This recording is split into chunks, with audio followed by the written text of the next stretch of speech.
joining us once again to talk about what's happening with Streetscape is Mark Misko with the District of Muskoka. Mark, thanks for taking the time today. Thanks for having me. Mark, good news. Streetscape is moving forward more or less on schedule, as we were talking about. Tell me where we're at right now.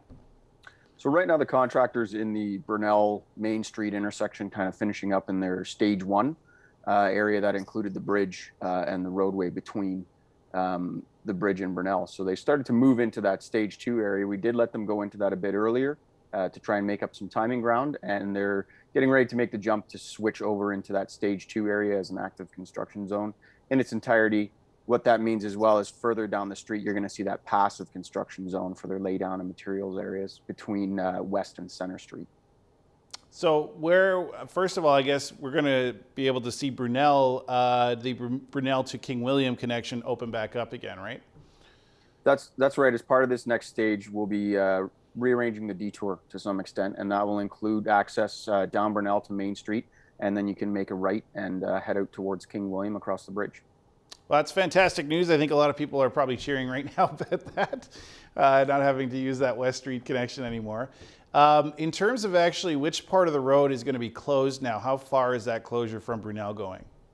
So the closure for the road itself will be closed from Brunel out past Center to West Street.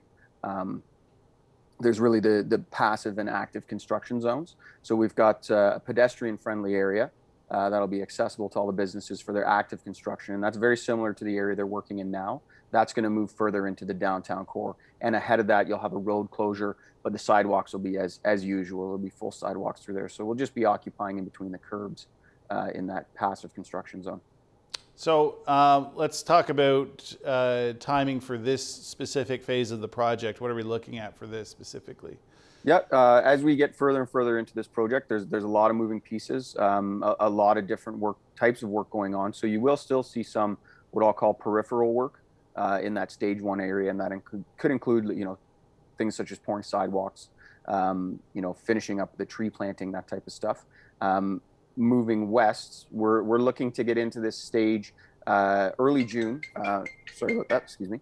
Early June. Looking to get into that stage.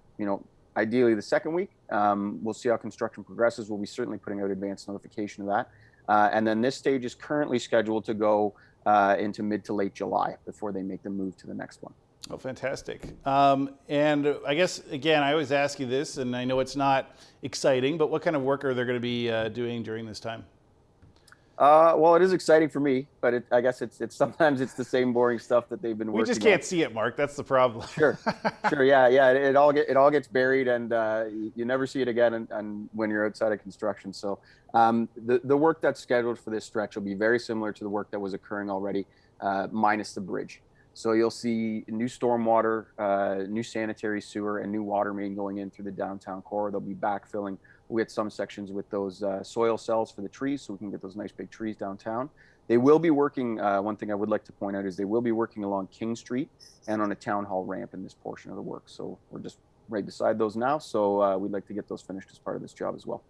Mark, so far in this project, has anything cropped up that's been a surprise to the crews at all? Anything that wasn't expected at this point?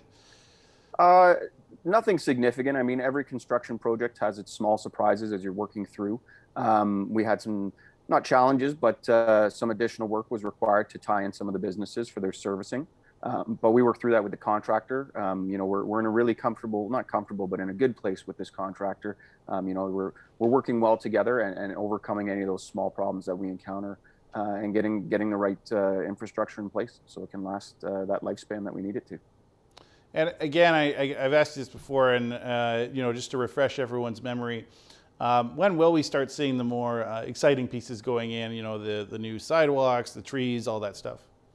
So I know we've got the project staged out, so you're seeing those, point A to point B to point C, but it is a linear job. So you're going to see it kind of progress as they go through, and then those finishing touches will kind of be the last portion of that work as they exit the stage. So you'll likely see some tree plantings going in. It's the time of year for that in the stage one that they're completing. The exact timing on that, a lot of scheduling on subcontractors, that type of stuff. So it's tough to pin down an exact date, but you will kind of see them as they complete these stages. A little bit of that streetscaping will come into play. And just to round us out, Mark, again, when, I guess, can people expect to be able to get onto that vitally important Brunel to King William connection? Yeah, right now, like I mentioned, we're kind of looking at second week of June sometime. We'll send out as much advance notification as we can. We really want to make sure that all the work is done properly before we actually open that up, and that includes, you know, all the backfill, compaction, and the asphalt needs to be scheduled and laid down. But you will see more and more work towards that end as we approach that early June timeline that we have right now. I would like to note that we are hosting another community information session June 2nd at 6 to 7.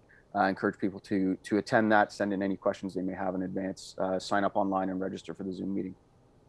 Fantastic. Well, always coming in with the good news lately, Mark Misko from the District of Muskoka. Appreciate you taking the time and telling us about the project so far. Thanks, James. Always good to talk to you guys.